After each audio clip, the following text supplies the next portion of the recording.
Hello, my armor enjoyers, once again. I filmed this one at the exact same time that I filmed the salad video. In fact, let me check this isn't still the salad up on the screen. I prepared. So, this is a different video. And today, I should wipe this off. I may have taken the image off the screen, but I forgot to wipe off all of the markings on the whiteboard. Unprofessional. This is great. I'm so professional, guys. I'm so professional.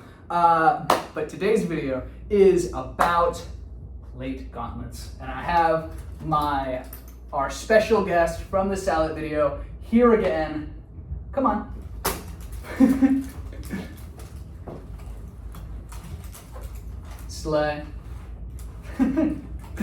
All right. What's up, guys? All right. Here are the gauntlets we have. These are from Medieval Collectibles, like the salad we just showed. No. They're not from Medieval Collectibles? I thought you got them from there. No, these All are right, from... I'll leave the specs up to you because I don't know this shit. But yeah, these are kind of like typical medieval gauntlets. They're a little bulkier than most others I've seen. They kind of have an hourglass opening here. You could somewhat call them hourglass gauntlets, although considering how wide this part of the hand is, they're not really hourglass gauntlets. For hourglass gauntlets, I love it when this thing turns off. These are a good example. And you can kind of see that the place you put your hand in is like significantly bigger with this thing. It is significantly big. Like this is my fist compared to it. It is a very big opening for your hand, but the rest of the part where the hand goes in, there's no shortening for the wrist. It's all just like one kind of large thing. Although, of course, it's made out of different pieces of metal. But yeah, it is a bit bulky, but it's not, ahistorical. It's not completely unfathomable that gauntlets like this existed. There are definitely big gauntlets that went further up the forearms, and this is a decent example of that. Once again, the wrist area is a bit wide, but it's not completely ahistorical. There are probably examples of it somewhere. And it's not necessarily bad either. It doesn't hurt protection whatsoever. But would you like to say anything about wearing it? And then we can get into a debate over whether they're good or not. So these, like you said, are a little bulky. I got it. You got it? Okay. They're a little bulky. They're a little big. They go up all the way to my elbow. But you know what? I think they're pretty cool. I got these bad boys off of Etsy. I don't remember the seller. I could probably pull it up later in the video.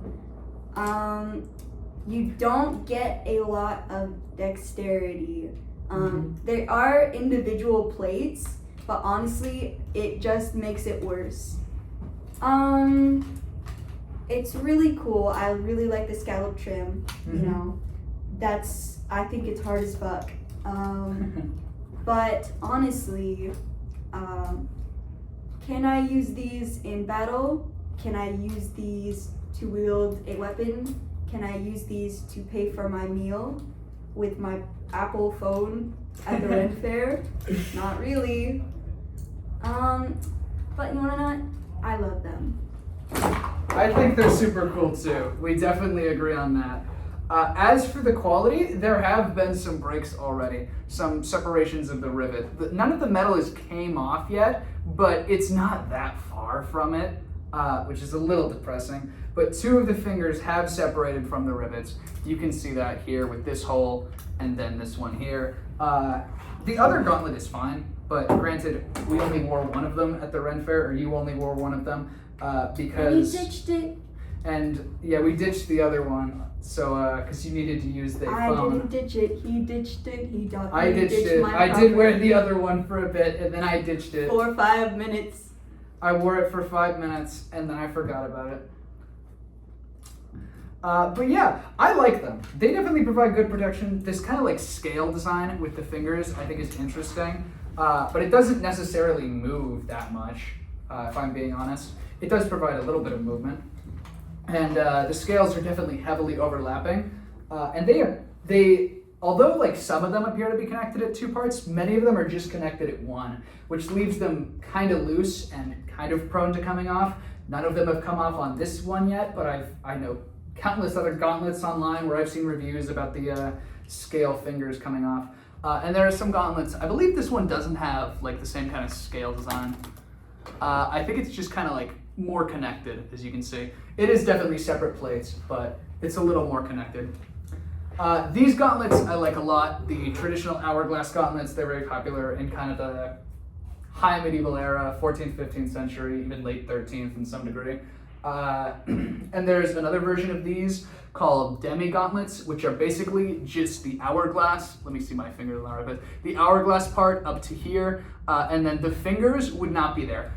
There is some evidence that people use leather fingers on them to provide a little bit of protection, but there isn't that much evidence because leather doesn't survive half as well as metal. So a lot of the surviving evidence is the metal ones, which they would kind of just be like that. And the benefit demi-gauntlets would give is, say you're holding a sword, this is a marker, but your hand would close around that and it would provide a bit of protection to the side and a little bit up here, but not that much.